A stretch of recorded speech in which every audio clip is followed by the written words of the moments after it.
All right, so we're going to go ahead and get started. Welcome. Thank you for coming this morning. This session today is for recognition of outstanding student chapters within the Biomedical Engineering Society.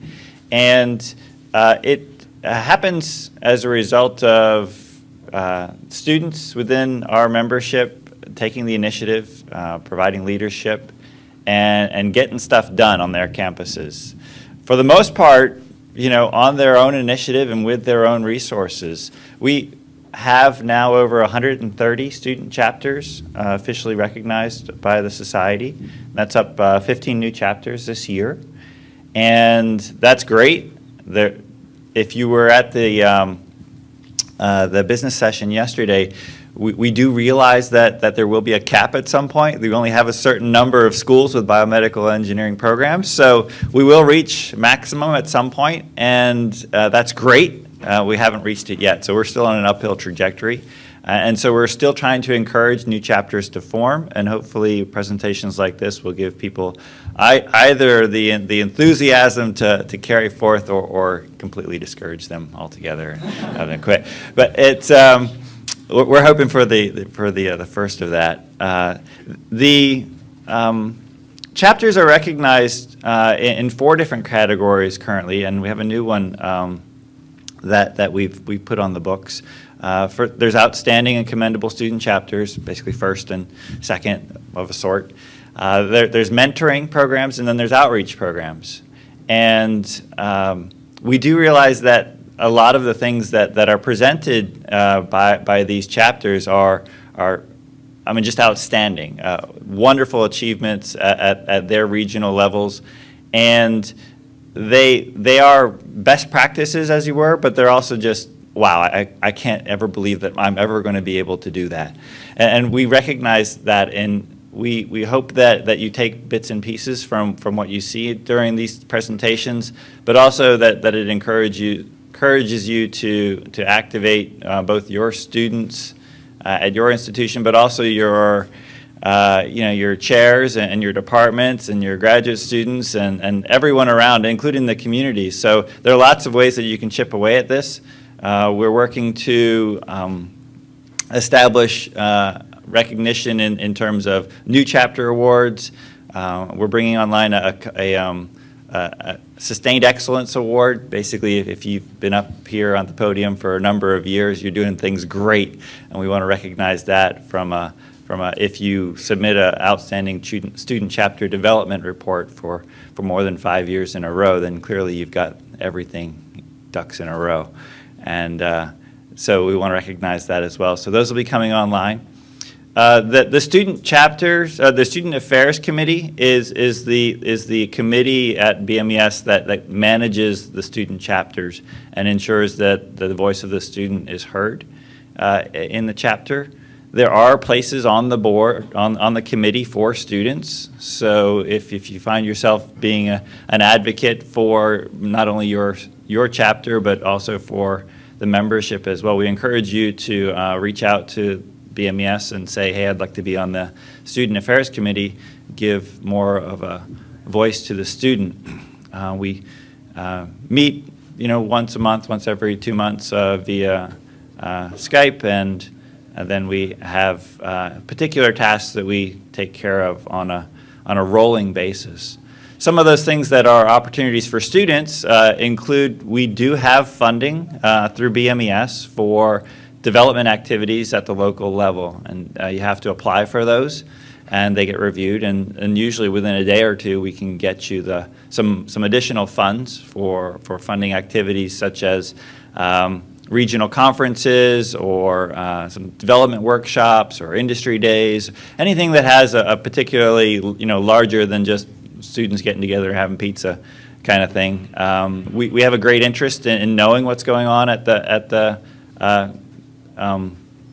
chapter level, so we really like to hear those activities, and we have the $10,000. We just are looking for people to want it, and so please, we can encourage you to submit those applications to BMES so that we can review and consider them. It's a pretty straightforward process, and all you have to be as a student chapter in good standing. That being said, we do realize that forming a student chapter and keeping it running is a monumental task. Really, it is. It's one in which we know that you are doing things above and beyond your coursework, and we want to make that happen. So if there's anything that you think that the society needs to be doing for you to enable that or make that happen more easily, we'd love to get the feedback on that. A couple of other things that the Student Affairs Committee has been responsible for, that if you think is something that you also want to participate in, that's a good way to get involved. We just started this year the student design competition. So this afternoon we'll be having a panel session of 6 finalists for the senior design teams, or not senior design, design teams. They'll be up presenting their design work. So we're bringing design teams into BMES, and this year the theme is on bioinstrumentation, but in future years it'll be rotating through biomaterials and biomechanics. And so that's a chance for students in the design realm to shine and bring their activities here to present, and there's cash prizes for that, and so more money to the students, yay. And another thing that's been happening recently and has been gaining a lot of steam is we have an industry affairs committee now, and those people were initially on the student affairs committee, and then they graduated and they got jobs. And so rather than it's been really great that seeing the students saying, well, after I graduate, can I still be a part of BMES? And the answer is absolutely. And the Industry Affairs Committee has taken a very active role in trying to leverage what students are doing here in the organization and bringing them into industry. And so, after you go out and get a job, you can still come back here and present your work and be an advocate for both students and professionals. And so the panels that you saw that you have been seeing here at the conference in the last couple of days, best practices or transition from academia to industry, those were organized by the Industry Affairs Committee, and they're organized largely by students who have graduated and want to maintain a presence at BMES. So I highly encourage you to get involved in that. Most of you will not be in the audience in 3 or 4, maybe, hopefully not more than 4 years. And so there's a place for you there. And so I encourage you to continue that and be an advocate for the students and for your profession after you graduate. So are we good to go? Good to go. All right. I was stalling. So we're here today this session is to recognize the outstanding and the commendable student chapters. And so first off, we're going to have a presentation by University of Pennsylvania for the Outstanding Student Chapter.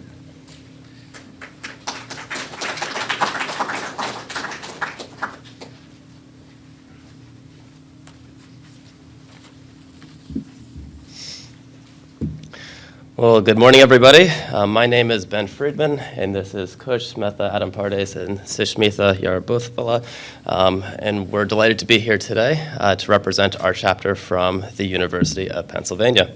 So today we want to talk to you about some of the strategies that we've developed and initiatives we've employed to help foster a BME community at Penn. And before we get into the main part of the talk, we want to just tell you a little bit about who we are and where we're from. So we've come all the way from Philadelphia, and believe it or not, Philadelphia is known for more than just pretzels and cheesesteaks. We are the home of the famous Rocky Steps, as well as Ben Franklin and the Liberty Bell. We're also the home of the Kimmel Center for Performing Arts, as well as a host of recreational activities throughout the city, as well as many national sports teams. This is a bird's eye view of the University of Pennsylvania. There's about 10,000 undergrads and grad students on campus. Our BE headquarters are located here in Skarkanich Hall. Just a short walk away is the new Sync Center for Nanotechnology, the hospital, Center for Translational Science, the Children's Hospital, as well as a host of other biomedical research opportunities on campus. A little bit about our department. So our department's one of the oldest bioengineering departments in the country. There's over 300 undergraduate students, about 200 master's and PhD students, over 30 primary faculty, and over 100 affiliated with the graduate group.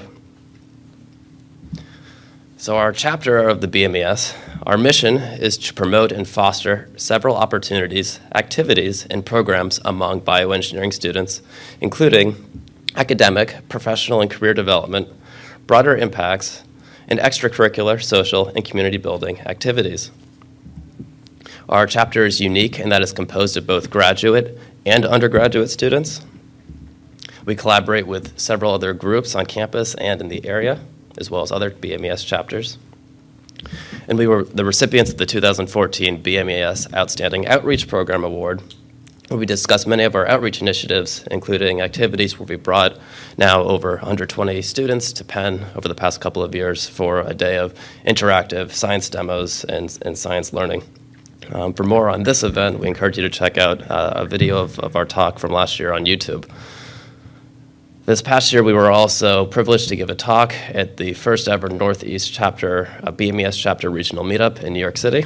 This was an event hosted by Stony Brook, and where we were able to discuss our mentoring program, which is now entering in its third year, and so far has provided involved mentoring with over 280 students from the freshman to the PhD levels.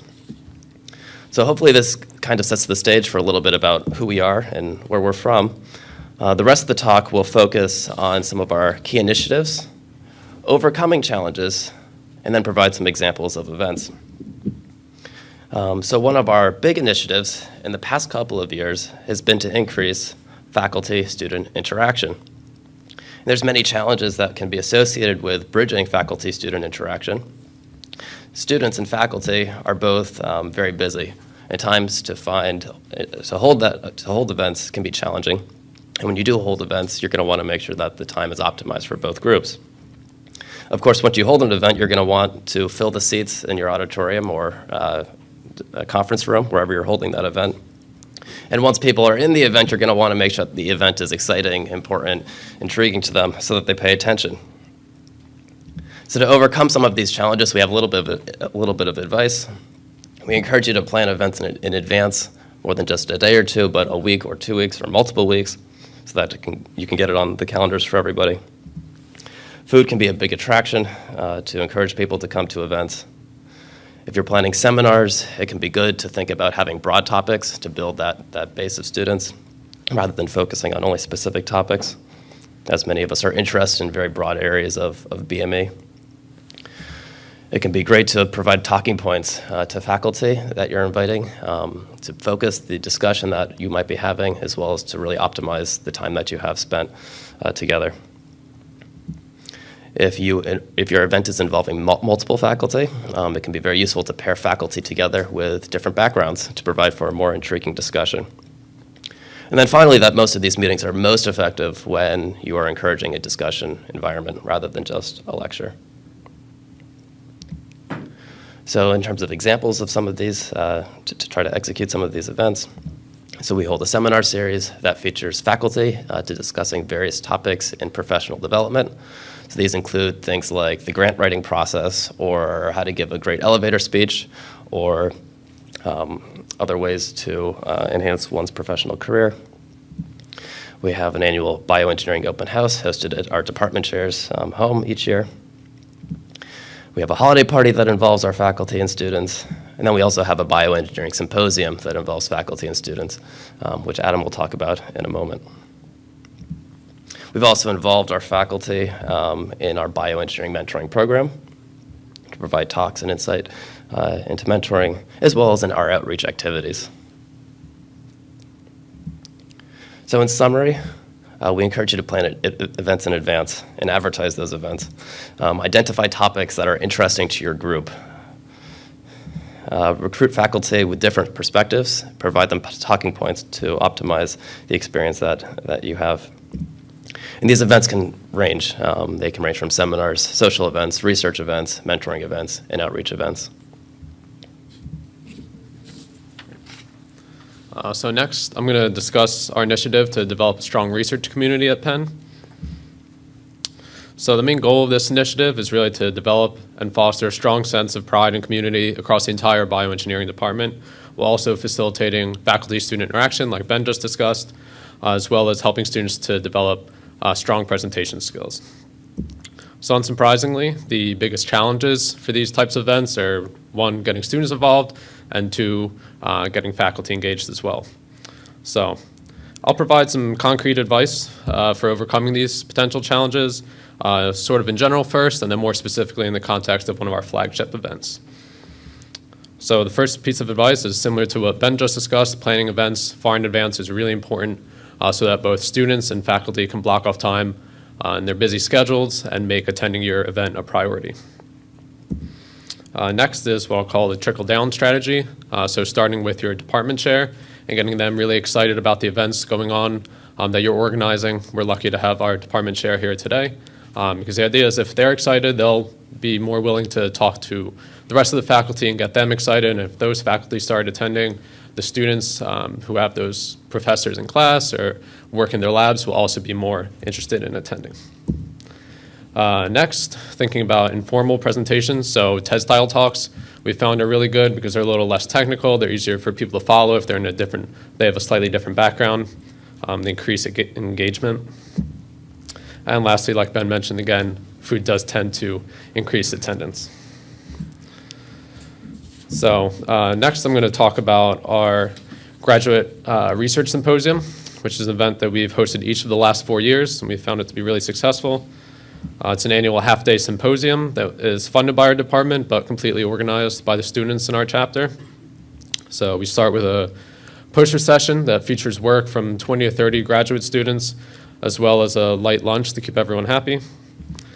Next, we'll have a presentation from our invited keynote speaker from another university.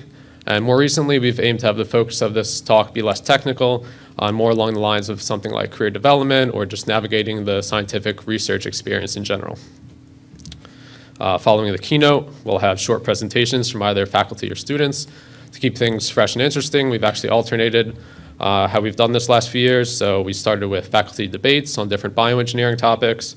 Then we did what we called narratives of new faculty, where a handful of the newest faculty at Penn had a chance to talk about the research going on in their labs and spark potential collaborations with other labs at Penn.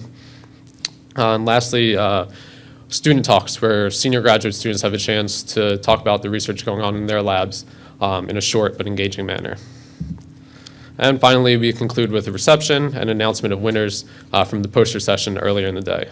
So we found that offering awards and prizes for the best posters gets students more interested in submitting work to our symposium, especially if they already have a poster that they've presented, say, at a national conference. Additionally, we'll have 3 or so professors serve as the judges for that competition so that you're also getting more faculty engaged at the symposium. This past year, we've also strived to highlight our student community through our graduate student profile series, which is something that we post on our Facebook page. And next, Kush is going to talk about how we get undergrads involved in the research experience and career development as well. Thanks, Adam. So for new students, we realize the main challenge is it's very difficult for them to get assimilated in all these research opportunities we've talked about. So what we did was we created a guide to finding research. And how we did this was we interviewed more than 10 professors in multiple fields, as well as upperclassmen and graduate students, to talk about what are the best ways to get into research, what are the tips and tricks to be able to get research. And essentially what we did was we published it on our website as well as an intro bioengineering class to allow people to get access to such information. So in addition to building a very strong research community, we also strive to developing overall professional development. And we do this to improve career development and networking opportunities. When you think about BME, one of the big challenges is it's a very broad field. As you can see at this conference, there are many opportunities of subdisciplines such as tissue engineering, bioimaging, or biomechanics. And for students, it's difficult to find that interest or that niche. Additionally, the generalist aspect of our field opens doors to many career paths, whether it's in entrepreneurship or in research. So what we wanted to do was, how do you help students to get access to the right amount of information or the right amount of experts to be able to find their focus? And we do this through multiple types of events, whether they're small or larger events. So one example is called the Upperclassmen Ask Me Anything. And this is where we invited underclassmen to literally ask any question they would like to upperclassmen who are already going to be in careers such as graduate school or consulting, or as well as the industry. And this was a great opportunity for underclassmen to learn about how to get involved in such career paths. Additionally, we had the Careers Outside of Academia panel, and we hosted the FDA and representatives from Dupuis, Synthes, and Exponent to talk about their respective fields and how do people get involved in their positions. And it was very relevant for different types of students, whether they're graduate students or undergraduate students. Additionally, we realized that there are many interests to cater towards. So the first thing we did was we hosted multiple professional development events, and the first one was a resume and cover letter workshop, where we looked through resumes and cover letters and talked to them about different types of students, about the best practices required for the resumes and cover letters. Additionally, we had a pre-med advising event to talk about the MCATs and the interview process, as well as inviting alumni for our beta talks, or BE talks with alumni. And they talked about how you get into graduate school or how do you get involved in the industry. We were also fortunate to be approached by industry to host information sessions for them. And the following firms approached us to allow students to meet recruiters face-to-face. And this is something we encourage you to offer companies because they want to approach students, and essentially you are going to be an access point to these students. In addition to the smaller events, we had larger events based on certain themes. So one of them was related to bioethics. And we talked about the bioethics and biotechnology involved with bioweapons. And we invited two professors to essentially debate in front of an audience to talk about this topic. It was very successful because it's very different to what we've done in the past. Additionally, we had an evening with Philly Biotech, and we wanted to talk to students about what are the biotech opportunities locally. We were fortunate to host Carl June, who's a pioneer in cancer research, as well as representatives from Graphene Frontiers, as well as Biomeme, which are these two healthcare startups nearby. And it gave students an insight regarding what is available nearby, so people can immediately get involved in applying the knowledge they're learning in class straight into the industry. So now that I've touched upon smaller events as well as these larger themed events, I'm going to pass it on to Sushmita, who's going to talk about our larger signature events that we host each semester. Thanks, Kush. This past semester, we held our second annual Healthcare Startup Conference, which featured Dream It Health, a healthcare accelerator, as our keynote speaker, 6 startups from the Philadelphia and New York City area, as well as 120 student, graduate, and undergraduate student attendees. We held this event in collaboration with 5 other student organizations, and each of our company representatives spoke for 10 minutes before fielding questions from students about their experiences in entrepreneurship. Overall, it offered a great networking opportunity for our students interested in healthcare and technology because they were able to get their questions answered, and they also were able to see firsthand how people can go from going right out of school to building their own startup and such. So the second event that we hold is our annual alumni reception, which we invite Penn BE alums to come back to Penn and network and interact with our students. They usually come from various professions like industry, medicine, graduate school, consulting, and business. This year, we're going into our 3rd year of hosting this alumni reception, and we view our biggest challenge as participation and attendance. In order to alleviate this challenge, we've taken several actions. We hold regular alumni events like Kush talked about, the beta talks with alumni, or having a regularly maintained LinkedIn page. We also changed the date of the reception to homecoming so that it makes it more convenient for our alums to come back and network with our students. We also send personalized email invites to our alums so that we can show our token of appreciation for them.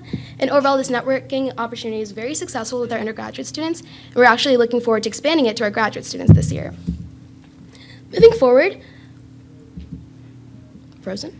Moving forward, we'd like to expand and improve upon our current initiatives, like a design competition where we host several students to build something BE related, similar to what was talking about earlier, but on a shorter scale. We're also organizing lunch and learns, for which we invite BE faculty and pair them with similar research interests, invite 6 to 8 students to have a more intimate conversation with them. We're also expanding our mentoring program to mentor middle schoolers through a company we work with called iPraxis.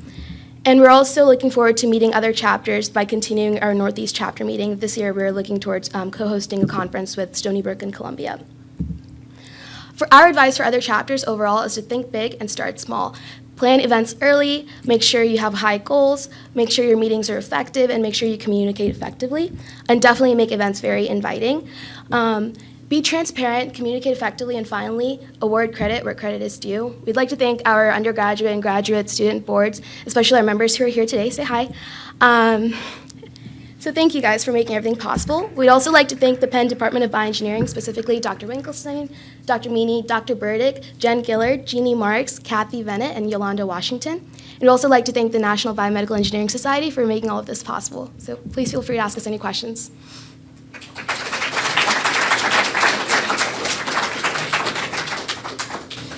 Yeah, so I think we will go ahead and take some questions initially, and that way we can. Sure. What about funding? How do you guys pay for all this and stuff? So we get a lot of our funding from the BE department and also our student organizations at Penn. But also there are opportunities to go approach companies. For instance, when Coach talked about the company information sessions, these companies approach us and they're willing to fund everything for these events. So there's multiple funding sources that you can use. Can you provide like a concrete example of an ask for money that was successful and who you asked and how that went? Yeah, so like Sushmita explained, so KidCheck approached us to talk about the opportunities in the startup world for healthcare startups, and they offered to pay for the pizzas that we served at the event, and all we had to do was do the marketing, invite students, and reserve a location, which is one of our classrooms. So it was a successful ask for us, and a lot of students came and learned about what they have to offer as a company. So what advice do you have for, let's say, smaller schools or clubs that are just starting out, or maybe students that aren't located closely to like tech centers where they can speak to local companies? What advice do you have for them for expanding their club?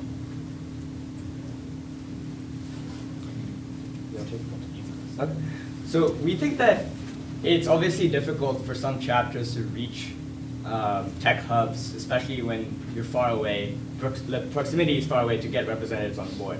So I would recommend two pieces of advice. Number one is it's very easy to reach out to these companies and host teleconferences and video conferences. That allows students to directly talk to representatives, even if they're not there in person, but they can still talk to them face-to-face over video chat. The second piece of advice that I would recommend is leveraging your alumni body. So we have done that through multiple events, and alumni love coming back to campus. They want to see all the new buildings that are there, and they want to meet students. So that's something else that we would recommend that you should take leverage of, because these alumni are already out there in the field, whether it's graduate school or the industry. Thank you. It's okay to network with other chapters too. So you might have chapters in the area or in other places that might have connections to alum in government or industry that you might be able to then contact to see if you can bring them to your campus. I have a question about also sort of funding. For example, when you invite alumni or companies, do you pay for their, I don't know, plane tickets and hotels? Yes. So what about for departments that don't have as large of a budget as yours? Would you just So you- recommend so doing you might- teleconferences instead?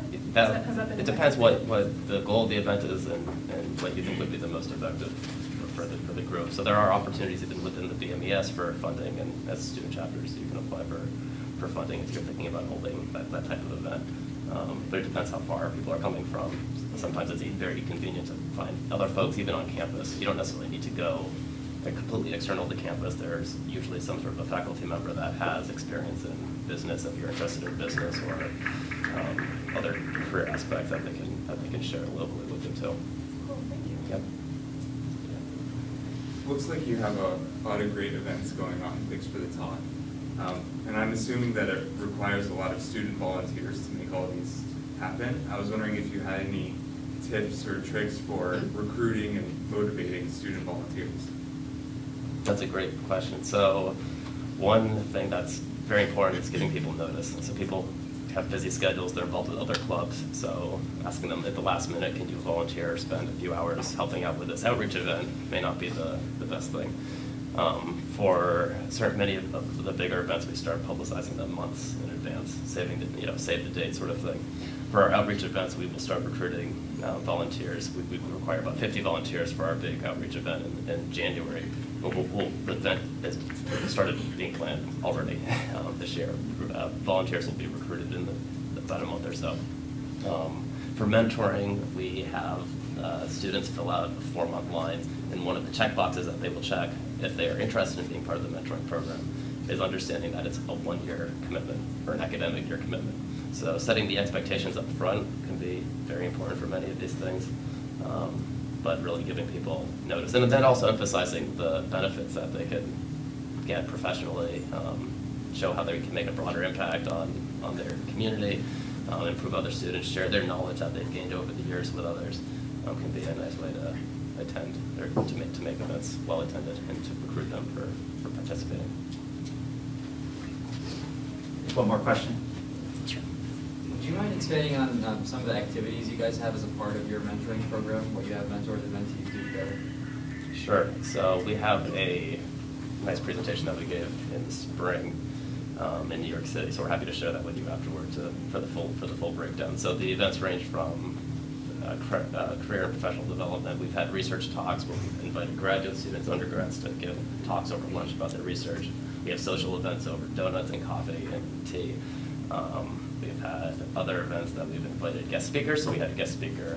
We had Dr. Sheldon Weinbaum come from City College of New York to give a talk on mentoring.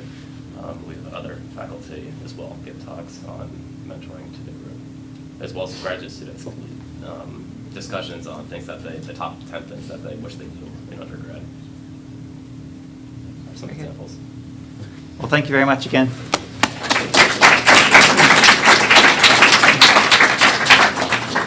And they are around, so track them down, talk to them. Well, the next group is setting up. One clever way of leveraging getting people to come to your department for free and talking is that departments usually host guests, either guest speaker series or they're interviewing for new faculty or what have you. And as a student group, you have an ability to leverage that. So if you're not in communication with your department chair about things like that, it's a really good idea, because rather than saying, the students have to go to this seminar, you're like, oh, I gotta go to this seminar. You can actually get in and you can be the ones taking that guest to lunch. And so your student chapter can take the guest to lunch. You get a free lunch, you get interview skills, and then it's, oh wow, somebody's coming, and you didn't even have to pay for them to come. So if you can leverage that even more effectively, you can have an hour of their time to have an alumni panel or what have you. All set? So our next group is from UC Davis and with the Commendable Achievement Award.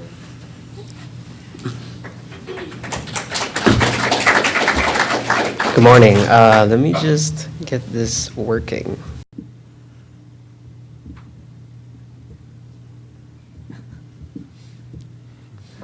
All right. Hello and good morning. We are BMES at UC Davis. We are very happy to be here. Thank you for having us. My name is Philip Demondon. I'm this year's president. And joining me today, I'm Lydia. I'm this year's VP of Research Development. Good morning, everybody. My name is Kenneth. I am the VP of Corporate Relations.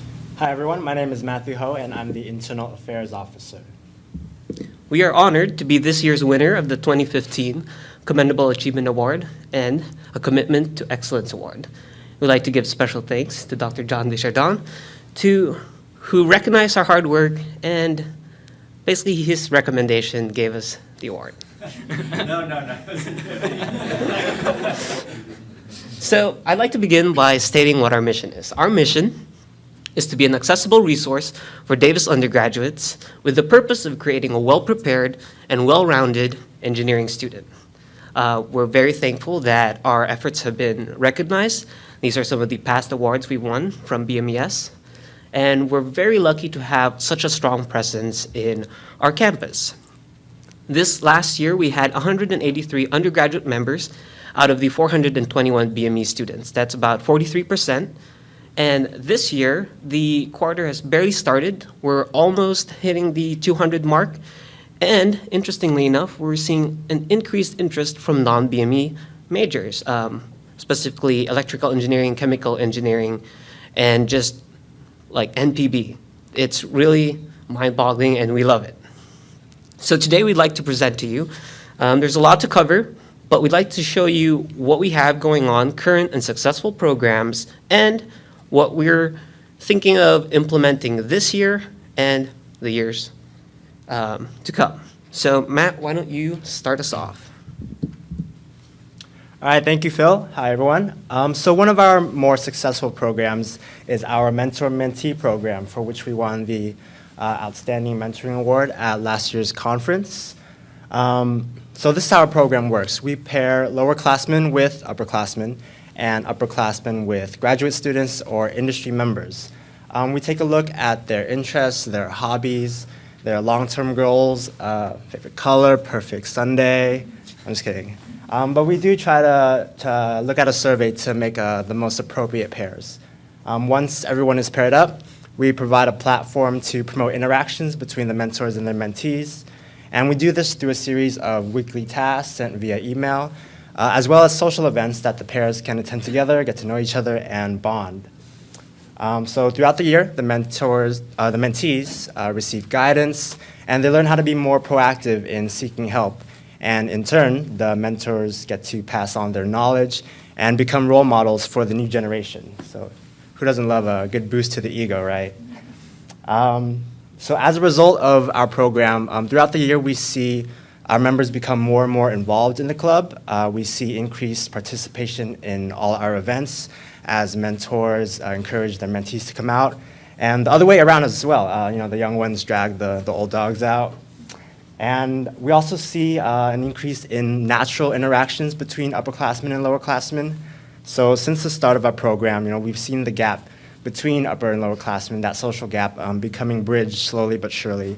And it's a great opportunity for our members to grow academically and personally. And most of the time, long-lasting relationships are built. I mean, just look at those smiles, right? Another very successful program of ours is our award-winning outreach program. Every year, we have a very dedicated and hardworking committee who works hard to provide events for our members throughout the whole year. And our members use these events as opportunities to volunteer and practice their leadership skills. This past year, we were very humbled to receive the UC Davis Community Service and Civic Engagement Bronze Award, recognizing our outreach efforts. And so through our outreach program, our main goals are to raise awareness of biomedical engineering in the community, as well as expose young community members to the prospects of becoming engineers in the future. This past year, our events ranged from teaching second and third graders about synthetic biology and DNA splicing at our classroom events. You can see a picture of them there in the upper right, have their DNA balloons, to working with prospective female engineers in high school. With them, we attended a Society of Women Engineers Engineering Awareness Program at Intel Corporation in Folsom, California. We hosted a prosthetic leg building workshop with the girls. You can see one of the designs on the left there, very creative. And this upcoming year, we're looking to increase our efforts in helping high school students prepare for college, as well as exposing them to engineering early on. And we're also looking to coordinate more interdisciplinary events for our members. We're looking to collaborate with computer science engineering, mechanical, civil, and many other fields in order to provide our community members with a more varied experience with engineering. And now to talk about our medical makeathon, here's Kenneth. Thank you, Matt. So the Makeathon is one of our most successful programs we started last year. So what is it? It's a hackathon-style design competition focused on medical devices. Student teams have 30 hours to design, CAD, and prototype out a medical device that solves the clinical problem they're presented with, and also they get to win cash prizes because people like money. So this event is geared towards giving students an early exposure to this design process that they don't usually see until their senior capstone project, and also a chance to get early experience and apply the coursework they've been seeing in class to a real-life clinical need. So last year, Doctors from the UC Davis Vet Med came to us with the need for a more efficient biopsy device for bats suffering from white nose syndrome, which is a fungal disease.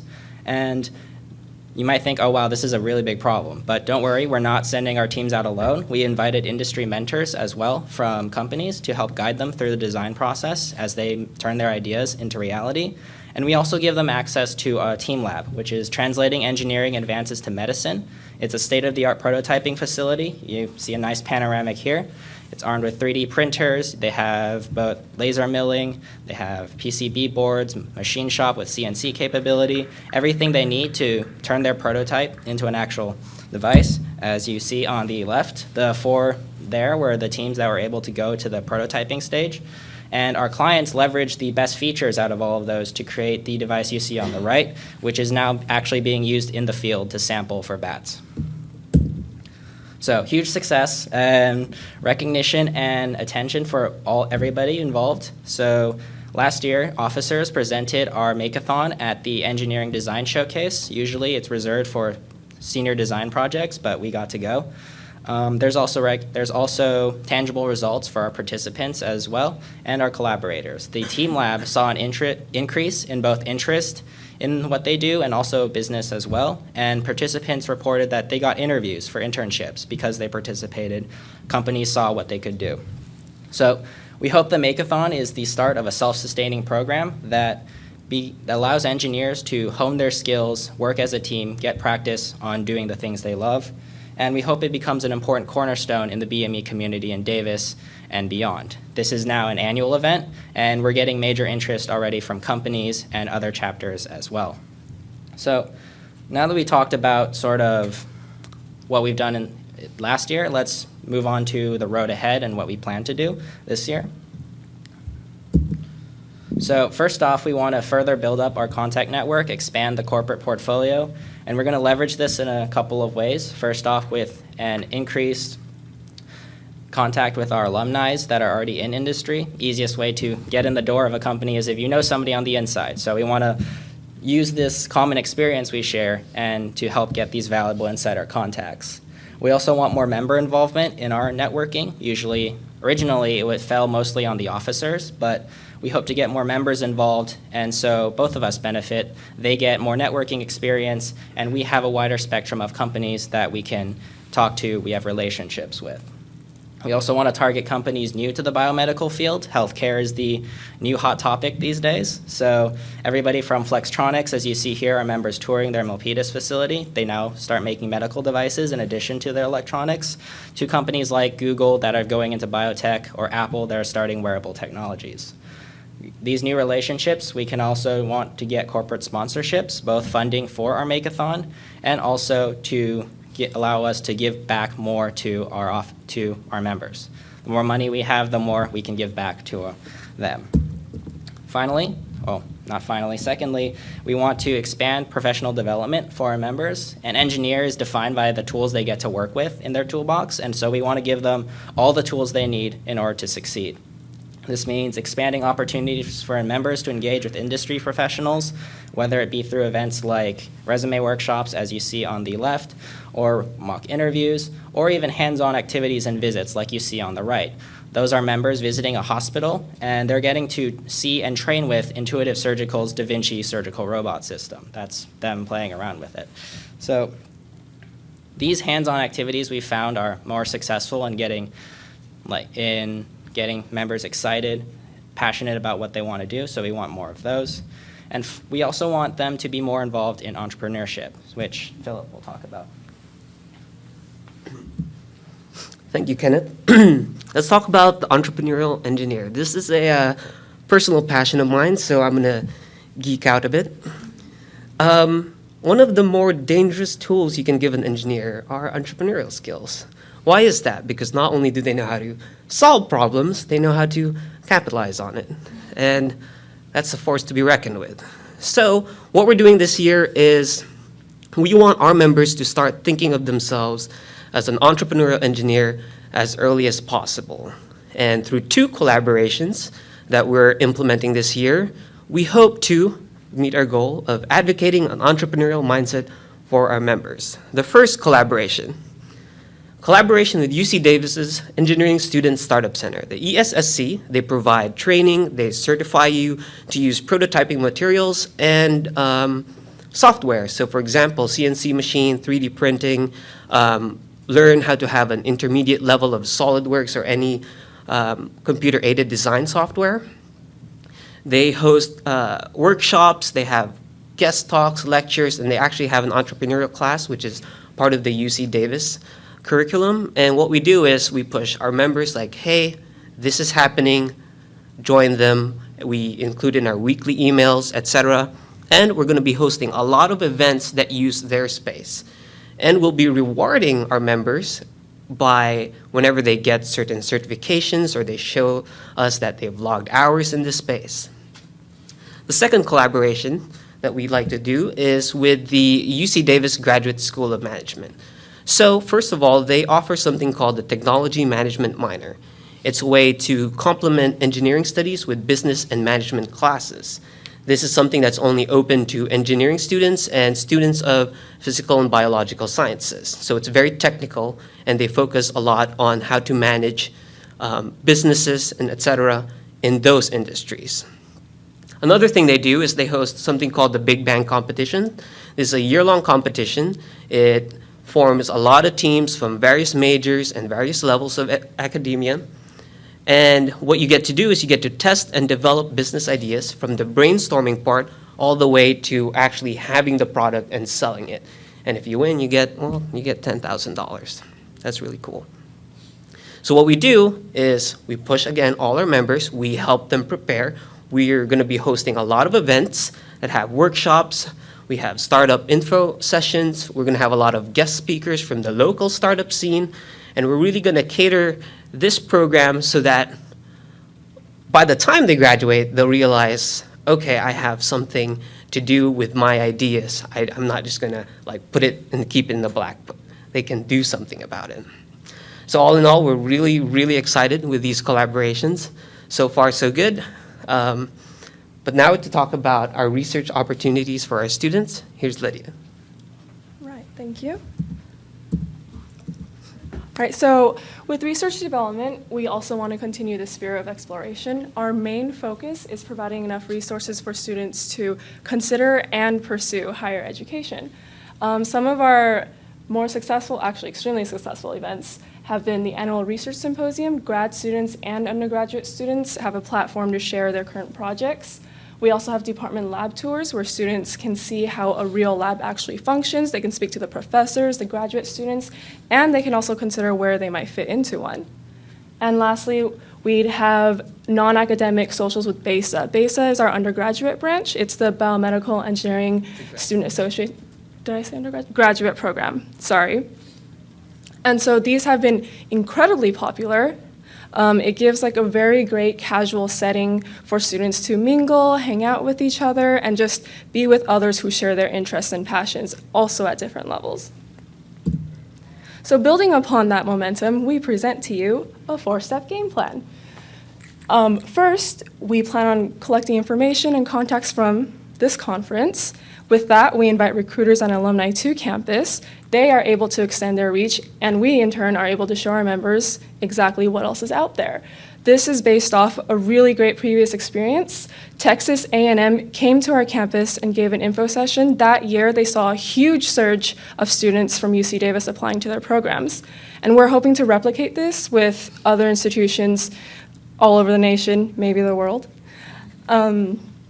Grad students and professors will also be made available at information panels. This is also based off a really great session that we had with alumni Dr. Sarah St. James. She specializes in medical physics. Students were invited to a luncheon where they discussed a variety of topics such as research, grad schools, current events in technology. We found that a lot of them walked away from this experience with an even greater sense of motivation and inspiration to move forward. So that's always a really great thing. And next, of course, per our decree, we like to be there to support our students at every single step of the way towards their goals. So we will also be allowing a space for students to brainstorm, edit their applications, get some extra advice on how they can tweak it just the right way, and hopefully from there, they can move on forward in the world of BME. So from there, we move upwards and onwards. Our next phase of growth is based on a really, really great foundation that has been many years in the making. Throughout all this, our core objective remains the same. We are a resource of students, made by students, for students. And that is something that will probably remain that way, hopefully, for a very long time. And so with that, we would like to thank our members and our faculty for supporting us, especially for our faculty advisor, Dr. Pastorini, who saw us through the entire creation and existence of BMES. We would also like to say that we greatly, really appreciate the awards and recognition that have been given to us. It's really gratifying to know that our hard work actually has a visible contribution to the BME community. And so, thank you for your time. Thank you very much. And thank you for giving us the opportunity to show you what UCD is made of. Thank you.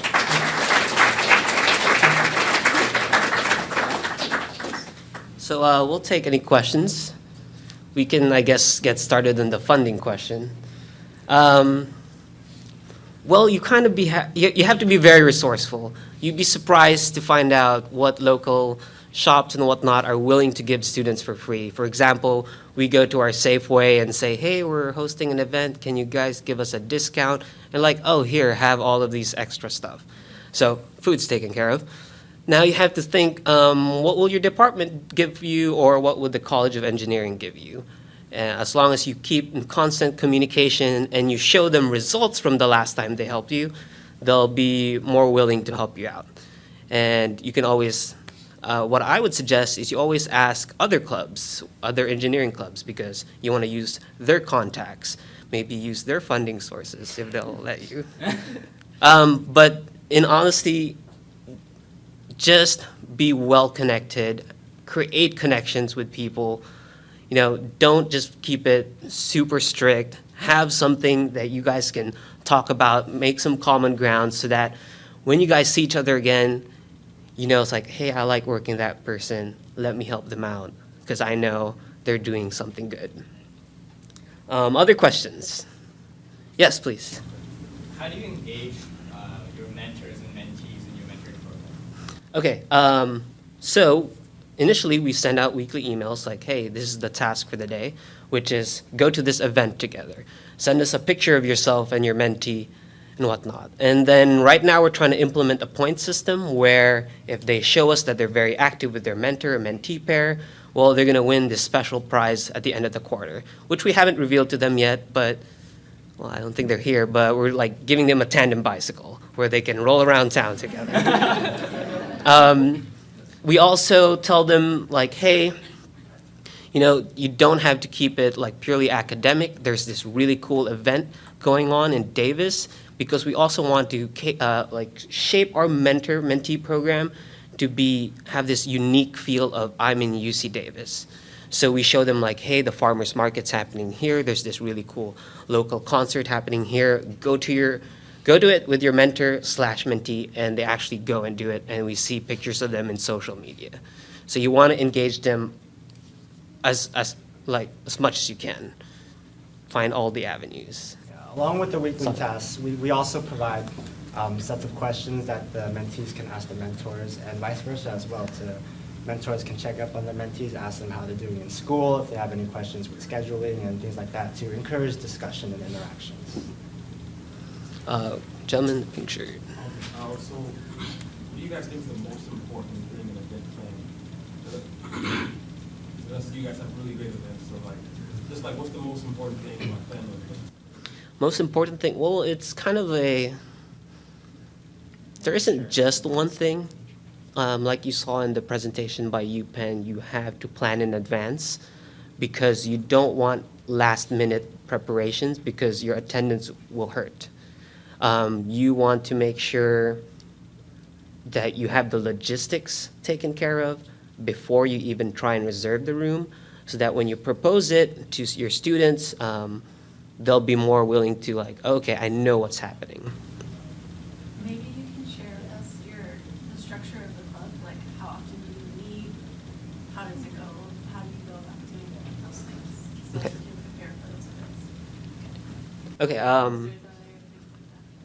Right, so I apologize for not having it in their slide here, but we do have this general meeting at the beginning of each quarter. We hold several committees. We have a newsletter committee, our outreach committee, that we tell our members, hey, join us, and they sign up during the general meetings. And throughout the quarter, they're pretty much helping us run the club. Our members are very, very involved, and our members are colleagues, our classmates. We are very familiar with them. They're very familiar with us. So whenever we need help and we need, like, for example, we need help advertising an event, we're like, hey, tell your friend, and it spreads really quickly. The structure, there's not much I can say about that. There's the officer group, there's the committees, the members, but we all collaborate in this really intricate web. And I also wanted to add, for both questions, we rely very heavily on the delegation of tasks. As Philip said, your group of officers are there to support you, and we really like to emphasize that. Like, for example, if one of us is going through a hard week, we had like 3 midterms in a row, we talk to each other and we communicate. And I think maybe the best answer to that is we communicate to each other, with each other, and that's how we manage to get things to run smoothly. Yeah, I think from personal experience, just everybody that's involved in the event planning being on the same page is probably the most important thing. You don't want 2 people doing something and the other person's like, oh wait, I did that already. You've seen that happen before from personal experience too. So make sure everybody involved is communicating. It's not just one person running around doing everything. Then nobody else has an idea what's going on. And if something goes wrong, well, oh, nobody can do anything. So make sure everybody's talking, communicating on the same page. I think that's very important. I just want to add one more thing to your question about successful events. I think outside of the planning, what's also important is to finding successful events is being willing to experiment. We weren't always as successful. There was experimentation, there were failures. You'll have to be willing to try new events, see what works, see what doesn't work, and just experiment. Look out there, take from other chapters, take from other clubs. Try out new events on your own. If events work out, think, okay, how can we make this better? Or if things don't work out, think about why they didn't work out. Maybe hold surveys with your members, see what people are interested in. Some schools might have a higher population that's more interested in, say, graduate school, whereas some schools might have, your members might be more interested in research. So cater to your members, find out their interests so that you can make events that interest them. And in that way, you can be more successful and have more attendance. There's a hand raised over here. So as engineering students, we're always very busy, studies and everything. How do you guys motivate people to attend the events when they don't have a lot of time to go to events? We also help a lot of our members with their academic studies. We always do a final study session. We always promote that, hey, you're a student, take care of your studies and whatnot. We hold a very high standard for our students to excel in their classes. We don't want them to attend our events at the cost of missing class or not studying for a midterm. So as long as you're very upfront with your members that, hey, this is something that will be great if you're involved in, but please take care of your studies first. We'll help you out with your studies and whatnot. And so far, we haven't really had any complaints about I've just been too busy, I can't go to any events. And I think another reason for that is because within our officer group, we have a diverse group amongst second years, third years, and seniors, and so everyone has an idea of how their classes' schedules are. So to some degree, we do cater our events to fit the schedules of the various classes so that way, say the junior class has busy Tuesdays and Thursdays, we'll make events catered towards them on Monday, Wednesdays, or Fridays. And so to some degree, we do cater to the schedules of our members. We have an awareness of what their schedules are like because they're similar to ours. And so that way we can plan events so that they have a better chance of attending. Well, we'll call this session to a close. Thank you very much. Yes. If you like, we'll be around, so feel free to They'll be come to around, us yeah. afterwards.